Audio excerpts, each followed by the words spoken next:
Hi, I'm Sean Reardon, Mayor of Newburyport, and welcome to the latest special edition of the Mayor's Corner. We're coming to you today from the water department. And again, sometimes I think we take it for granted. You know, you turn on the faucet and water comes out. But I wanted to come down here for a couple reasons. I wanted to introduce you to our acting director of DPS, Department of Public Services, Jamie Tuckalo. And then I also wanted to introduce you to our water superintendent, Tom Cusack. Both these guys have a wealth of knowledge in their fields. And so I just thought it was important to come down here. And we're going to talk a little bit about the current drought we're in. We've made it through the summer. We're just about through August, but you know, we still haven't got any rain, even though I did an incredible rain dance this week and we got Monday and Tuesday rain. We didn't get a ton, but we did get some rain. So you can thank me later for my rain dance that I did on Sunday night to get that rain. And it was much needed rain, right? We just need a lot more of it. And it doesn't look like there's a ton in the forecast. So we're gonna let the professionals talk about that a little bit later in the program. What else did I want to talk to you guys about this week? You know, school's coming back in session next week. So a week from today, so I filmed this on Wednesday, right? You'll see it on Thursday this weekend. But school starts next week. So August 30th is the first day of school. That's on Wednesday. There's some teacher orientation, student orientation taking place before that. I was at the middle school this week and got to speak to all the new educators that have been hired by the city. God, the energy in that room was incredible. So I just want to give a huge shout out to our superintendent, Sean Gallagher, and our assistant superintendent, Lisa Marie Ippolito.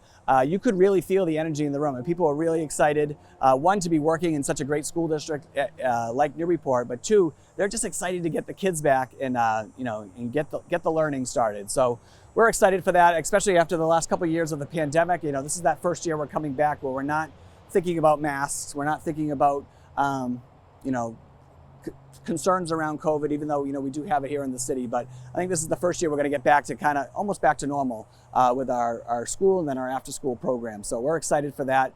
And, you know, good luck to all the parents out there going through school shopping right now. I know my wife's out with my kids today, getting them all ready. So again, we're excited for school to start here in the city. Another big thing going on that happened last night is that we had our first hearing. So we had to have a, you know, because of our charter, we had to have a public hearing about the parks reorganization plan that I submitted to City Council. And actually it was very well attended. I think we had close to 30 people there last night. And you know what, honestly, pretty split. I mean, I you know, as far as people speaking in favor of the plan and speaking against it, I actually thought the people that came and spoke in favor of the plan were very articulate. And you could tell they actually read the plan. So just so everyone knows out there still, you can go to the city website, cityofnewburyport.com, and read the plan. Again, it's not too long, and we put a lot of detail into it. And it really just shows you how we're really keeping the parks department as it is, but we're just moving it under the umbrella of DPS, right? So DPS, and Jamie will tell you in a little bit, covers a lot of different departments here in the city. So the idea is parks is going to be just a division underneath DPS, but it's going to allow us to really service our parks better. Again, this was an outcomes-based decision. We're going to just be able to do things better. And I think the feedback that we've been getting the last 2 months is that things have already been running better. So we're going to just keep building on that, because at the end of the day, we all want wonderful parks here in Newburyport, right? Again, I started on the Parks Commission.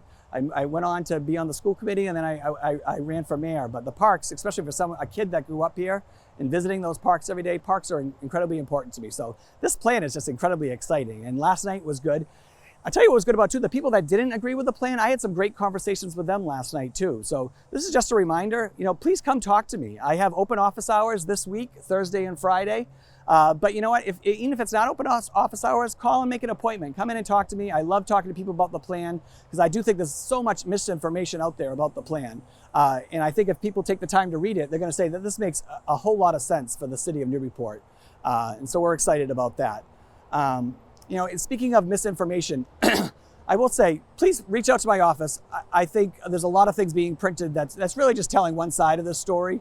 You know, again, I think at the end of the day, you know, the reason why I ran for mayor is I want to do good things for Newburyport. I think that's what we all should want to do. And again, I think going through these public processes are really important, right? Because we want to have people to have voice.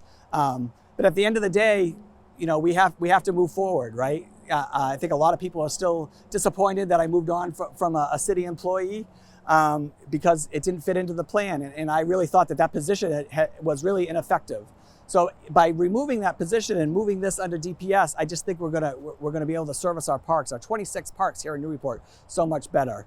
But I hope the discourse can stay civil, which I think it has to this point. But I also hope it sticks to the plan, because that piece that was removed isn't coming back, right? And so we have to really focus on the plan that's in front of us and how we're going to best move forward for parks. And so again, please reach out to my office. I love talking to people about this because I do think there's so many benefits to the city and the benefits to our parks that's going to come from this move to DPS. All right.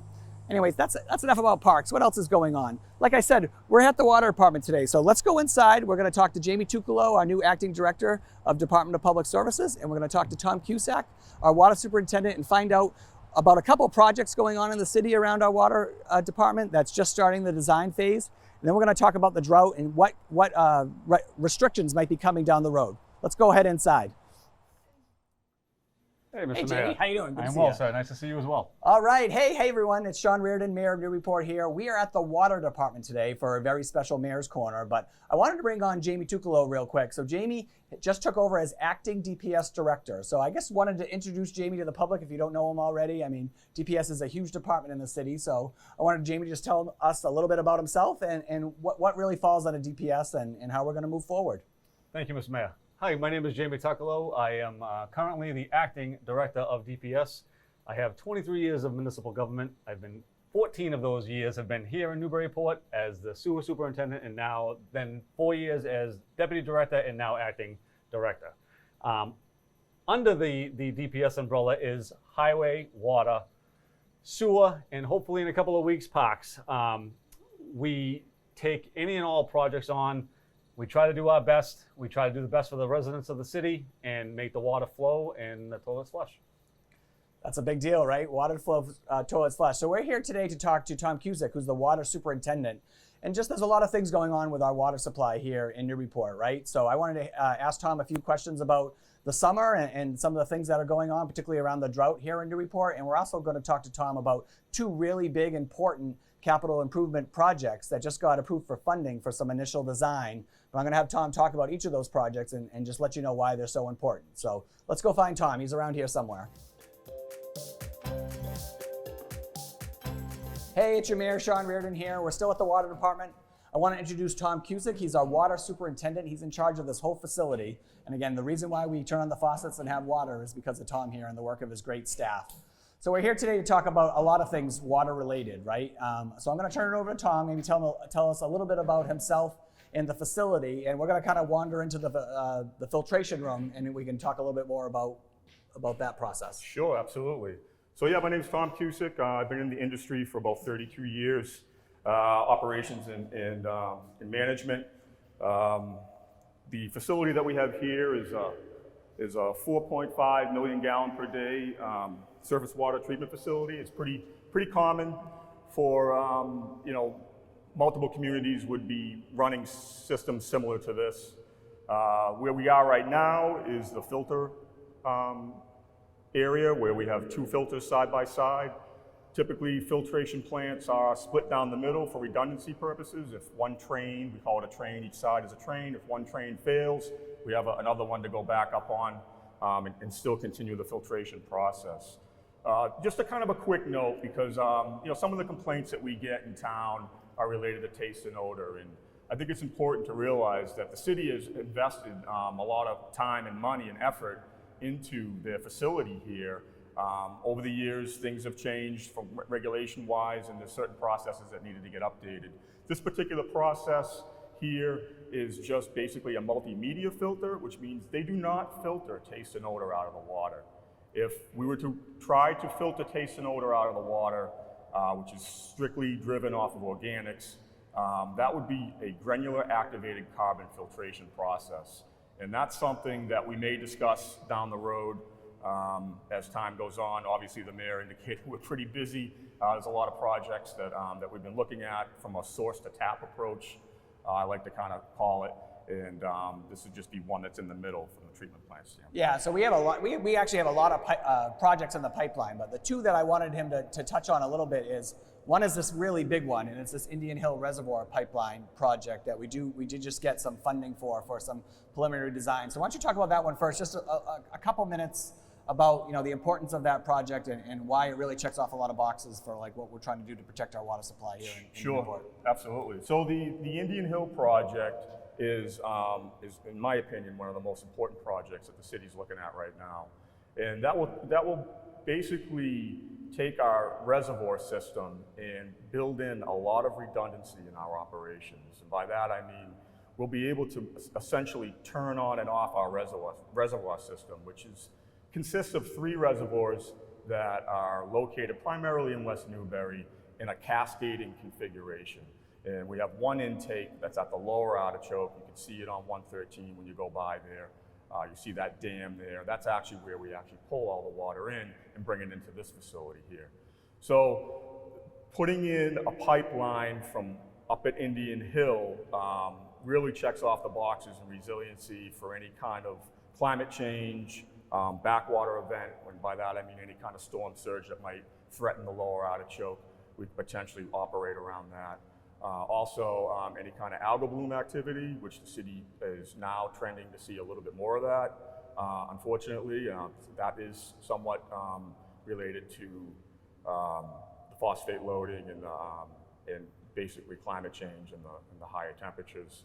And also, if we ever had a failure in the system, the existing station, we'd have another station to go to. So it's a pump station with about 3 miles of water main, and yeah, I mean, it would be a real great project, I think, to kick off. We're looking to start the 30% design next week is our kickoff meeting, and then we'll just kind of move on through there, and we're going to be moving fast and furious to try and get that out to all the folks, so it's pretty transparent on what we're trying to do out there, and it's a high dollar project. Yeah, the price tag is high for it. So I mean, the fact that we're trying to get a lot of these things shovel ready, right, and you have to start that design process to get there, it's going to give us opportunities to go for some funding down the road. As soon as we can get to shovel ready, we can actually go after some of that additional funding that would help with a project like this. One thing I wanted to mention real quick too is that we do supply the water for West Newbury and Newbury too. I don't know if everyone knows that, but so we are a multi-community facility over here that we're servicing, and that's really important to know. And hopefully that will help as we go for some of these funds, because it is a regional program that we do here for our water here in Newburyport. Thank you, Tom. That was great. And I do think that Indian Hill, even though it's a huge project, it checks off so many boxes, especially around resiliency here in Newburyport. So I'm excited that meeting is happening next week. Why don't you talk a little bit about this summer and the drought we're currently in, and where do you think we should be going here in the next couple of days, and what residents should know? Sure. So right now we're at total capacity is down to 83%. The way that the water restrictions are issued here at the city is it's tied to the Water Management Act permit that's issued to the city by the state. And there's a guideline that has been established on how those restrictions are basically instituted. So the next step would be a mandatory water restriction, which essentially is, really mimics what's going on now at a voluntary effort, but it's a little more strict in that it's mandated, and we're hoping that all the folks kind of adhere to that. And we're losing about roughly 2% every 2 weeks. So, 2% a week. So that puts us out somewhere around not even a month yet. The state itself is essentially, the whole state, if not 3/4 of it, is in a critical drought scenario right now. So, we do have good supply, but they are getting stressed, and we could talk about basically what that means moving forward for maybe an updated mandated restriction that was talked about at a meeting today. So yeah, so there was a Water Sewer Commission meeting today where this was brought up. So it does look like we're going to move this week, Friday, to a mandatory water restriction. Again, I think we're a little bit ahead of the game, and we've been able to hang on to our water supply at a good level for most of the summer now, but it doesn't look like we have a whole lot of rain in the forecast. And instead of waiting to get to that 75% threshold, we're going to institute this now and kind of protect what we have and try to maintain our levels, all right? So we'll be sending out information on the city website, on social media, on the DPS website. We're going to get it all out. We'll do also our calls, our robocalls out to residents as well to let them know of the water restriction. But again, we're moving to a mandatory. It's going to take place Friday. If you have any questions, please reach out to City Hall. We're happy to answer them for you.